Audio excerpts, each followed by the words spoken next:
할렐루야. 좋으신 하나님을 찬양합니다. 영광 감사 올려드립니다. 오늘부터 잠언 25장 말씀 묵상합니다. 오늘은 1절로 7절 말씀입니다. 기도합니다. 영광과 감사와 찬송을 우리 하나님께 올려드립니다. 하나님의 사랑과 그 은혜 가운데, 말씀 가운데 주의 백성들을 이끌어 가시니 감사합니다. 잠언의 말씀들을 열어주시고 우리 삶 가운데 큰 축복으로, 은혜로 함께 하시니 감사합니다. 우리의 모든 죄와 허물을 사하셔서 하나님 말씀의 깊은 것들을 깨닫고 온 마음으로 하나님을 원하며 사랑하는 삶을 살게 하옵소서. 종을 낮추시고 겸손하게 하시고 오직 말씀의 도구만 되기를 원합니다. 예수님의 이름으로 사모하며 기도합니다. 아멘. 1절 봅니다. 이것도 솔로몬의 잠언이요 유다왕 히스기야의 신하들이 편집한 것이니라. 이를 숨기는 것은 하나님의 영화요 이를 살피는 것은 왕의 영화니라. 하늘의 높음과 땅의 깊음같이 왕의 마음은 헤아릴 수 없느니라. 은에서 찌꺼기를 제하라. 그리하면 장색에 쓸만한 그릇이 나올 것이요 왕 앞에서 악한 자를 제하라. 그리하면 그의 왕위가 의로 말미암아 견고히 서리라. 왕 앞에서 스스로 높은 차 하지 말며 대인들의 자리에 서지 말라.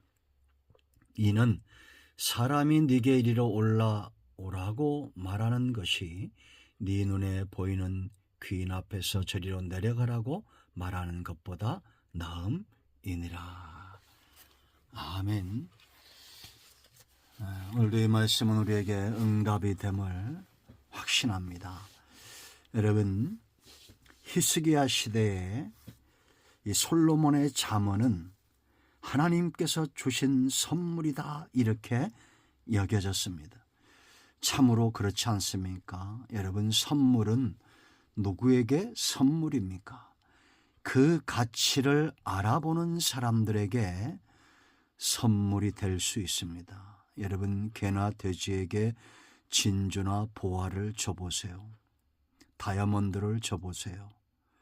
그 가치를 알겠습니까? 모르는 겁니다. 먹는 것 외에는 모르는 겁니다. 먹는 것과 입는 것에만 치중하는 삶, 그것만 원하는 삶은 이런 짐승과 다를 것이 없습니다. 성도는 가치에 눈이 떠진 사람들입니다. 우리는 하나님의 가치를 압니다. 말씀의 가치를 압니다. 어떤 진주나 보화보다도 잠언의 말씀들, 지혜의 말씀들, 성경 말씀들 우리의 영혼을 소성케 하고 우리의 눈을 밝게 하고 우리에게 참된 즐거움을 주는, 우리 길의 빛이요 등이요 우리 삶 가운데 꿀처럼 달콤한 여호와의 선하심이 그대로 드러난 이 하나님의 말씀을 우리는 사모합니다. 참으로 말씀이 선물입니다. 잠언의 기록들이 우리 삶 가운데 선물입니다. 오늘 이 말씀을 쭉 보면요, 이 시대에 정말 필요한 말씀이죠. 이런 왕, 이런 지도자, 이런 대통령이 있다면 이 나라는 얼마나 행복할까요?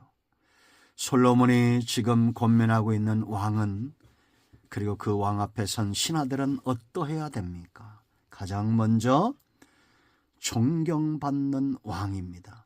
여러분, 2절 보세요. 2절에 중요한 단어가 나오죠. 핵심, 영화라는 단어입니다. 영화. 하나님의 영화, 왕의 영화. 하나님은 영화로우신 분이란 것 우리가 압니다. 왜 하나님이 영화로운 분입니까? 그 하나님이 내게 아무런 가치가 없어요. 아무런 영향력이 내게 오지 않아요. 내가 하나님께 받는 것이 아무것도 없어요. 하나님과 나는 아무런 관계가 없는 것 같아요. 그러면 그 하나님을 여러분들이 영화롭다 할 수 있습니까? 그 하나님을 사랑할 수 있습니까? 그 하나님을 경배하고 예배할 수 있습니까? 우리가 입술을 열어 하나님을 향한 신앙의 고백을 할 필요가 없을 겁니다. 왜 하나님이 영화로울까요? 자, 2절 보세요. 이를 숨기는 것은 하나님의 영화요. 이게 무슨 뜻이냐? 하나님의 일하심은 마치 숨겨져 있는 것 같다. 이것은 인간의 지혜나 인간의 능력으로 가늠할 수 없다는 겁니다. 그러나 나타나는 결과는 이른 비와 늦은 비의 은총이요, 어제와 오늘이 영원토록 동일하신 하나님의 성품이요 하나님의 일하심입니다. 우린 믿음으로 보죠. 인간의 지혜로 보지 않습니다. 믿음으로 믿어집니다. 하나님이 주시는 지혜로 말씀이 이루어지는 것들을 우리가 분별해냅니다. 하나님은 영화로우신 분입니다. 우리 눈에 보이지 않지만 인간의 눈으로 알 수 없지만 그 섬세한 손길, 그것을 우리가 알기 때문에 경외하고 그것을 알기 때문에 하나님을 영화롭게 하는 겁니다. 그러나 반면에 인간의 왕은 나타내야 되겠죠. 이를 살피는 것은 왕의 영화다. 왕은 부지런히 살펴야 됩니다. 목자는 부지런히 그 양떼를 소떼의 마음을 두고 살펴야 됩니다. 농부는 부지런히 그 논과 밭으로 나가서 부지런히 살펴야 됩니다. 이 나라 대통령이 이렇게 살필 줄 안다면 그죠? 달라지겠죠. 백성들이 모릅니까? 이제 손안에 든 핸드폰을 가지고 불과 몇 분 전에 일어난 사건들을 다 합니다. 지구 반대편에 일어난 사건들이 불과 몇 초 안에 내 손 안에 들어오는 그런 시대입니다. 왕이 지혜를 가지고 부지런히 백성을 복되게 하고 평안하게 하기 위해서 지혜로 통치한다면 말하지 않아도 백성은 그 왕을, 그 대통령을 인정하고 존경할 겁니다. 이것이 지도자의 영화입니다. 백성의 존경을 받는 것이 지도자의 영화요, 백성의 사랑을 받는 것이 바로 지도자의 영화가 되는 겁니다. 참으로 여러분, 우리는 지혜로운 왕이, 지혜로운 대통령이 이 시대 이 백성들에게 축복이 되도록 기도해야 되겠습니다. 이 시대의 축복은 지혜로운 왕입니다.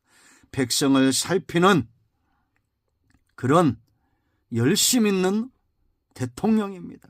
그런 시장이고 그런 지도자고 그런 국회의원이고 이런 사람들이, 이 영화로운 지도자들이 이 나라에 세워지도록 하나님 앞에 기도해야 되겠습니다. 자, 두 번째, 왕의 심성을 보세요. 3절 보세요. 하늘의 높음과 땅의 깊음 같이 왕의 마음은 헤아릴 수 없느니라. 백성이 볼 때 도무지 알 수 없을 만큼 이 사람이 죄를 짓거나 도대체 저 양반을 알 수가 없어, 저 무지함을 알 수가 없어, 그런 것이 아니라 이 백성을 생각하는 그 마음, 그 심성이 하늘만큼 땅의 깊음같이 그렇게 백성을 생각하고 사랑하는 마음이 깊은 지도자, 참으로 여러분 이 시대에 이런 지도자를 찾아보기 힘들죠. 말세입니다, 말세. 비단 우리나라만 그러합니까? 푸틴 같은 사람 보세요. 김정은 같은 사람 보세요. 세상에 이런 왕들이 지금 사라지고 있다는 것은 주님 오실 날이 멀지 않았다는 겁니다.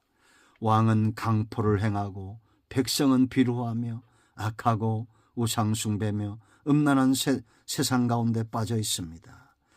참으로 하늘의 높음과 땅의 깊음같이 왕의 백성을 생각하는 마음 헤아릴 수 없을 만큼 우리 어릴 때는 그런 부모님들이 있었습니다. 그런 할머니, 할아버지들이 있었잖아요. 이런 지도자, 심성이 깊은, 지혜가 깊은, 헤아릴 수 없을 만큼 깊은 심성과 지혜를 가지고 미래를 내다보고 통치하는 왕, 얼마나 놀랍습니까?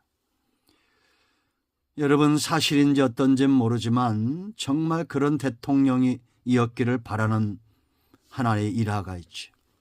우리나라 여러분, 우리도 이미 알고 있듯이 이 경부선 도로 공사를 할 때 반대했던 사람들이 있답니다. 그분들이 다 대통령이 되었죠. 그 다음에 뭐 누구라고 얘기하면 다 알 겁니다. 그때 이 경부 고속도로를 깐 대통령이 했던 말이 있어요. 박정희 대통령이죠. 하도 여당과 야당이 반대하니 8차선을 깔려고 계획했는데 못 깔게 하니 왕복 4차선으로 깔고 좌우로 50m씩 남겨놓으라고 했답니다. 앞으로 이 도로가 더 넓어질 것이다. 그러니 50m씩 남겨놔라. 미래를 볼 수 있었던 사람이죠. 참 대단한 사람입니다. 여러분, 우리나라의 모든 대통령들과 지도자들이 이런 지혜를 갖고 있다면, 미래를 바라볼 수 있는 지혜를 갖고 있다면 얼마나 좋겠습니까? 태평생대가 올 겁니다. 우리나라가 이렇게 경제 강국이 된 데는 이유가 있겠죠. 물론 하나님께서 여기까지 도우셨다는 확신이 있습니다. 이제 하나님을 두려워하고 그 마음으로 하나님을 사랑하고 백성을 사랑하는 그런 지도자가 일어나도록 기도해야 되겠습니다. 자, 네 번째 중요한 게 있어요. 세 번째, 사람을 다루는 능력이죠.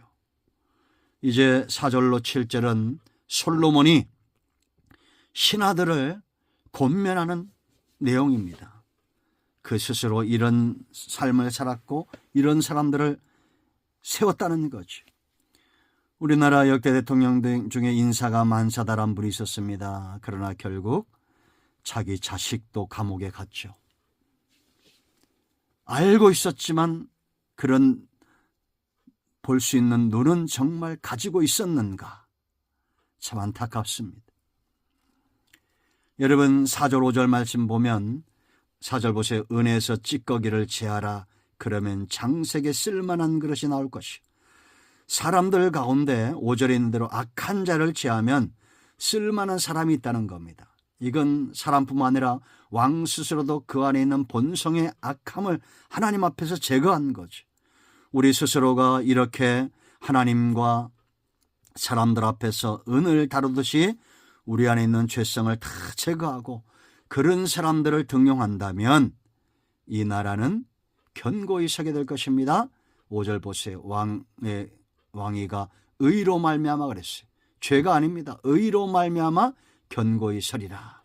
그 6절과 7절에 이런 악인들 교만을 제거할 것을 이야기하고 있습니다. 겸손하라는 겁니다. 왕 앞에서 스스로 높은 자지 말며 대인들의 자리에 서지 말라. 이 겸손이죠.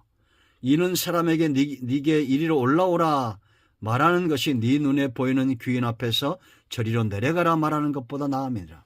귀인들을 내려가라 이렇게 말할 수 없지요. 그런 것처럼 겸손은 모든 능력과 지혜의 동력이 됩니다. 능력은 있습니다. 돈도 있습니다. 겸손하지 못합니다. 화근이 됩니다. 그러므로 여러분, 우리는 이런 백성, 이런 신하, 이런 왕이 이 땅에 일어나도록 하나님 앞에 겸손히 간구해야 되겠습니다. 기도합니다. 예수님의 이름을 의지하기도합니다. 이 나라의 민족 가운데 이런 지도자, 이런 신하들, 이런 백성들이 세워지게 하옵소서. 하나님이 기뻐하는 영적인 태평성대가 오게 하옵소서. 예수님의 이름으로 사모하며 기도합니다. 아멘. 할렐루야. 오늘 응답이 우리 가운데 임하였습니다. 아멘.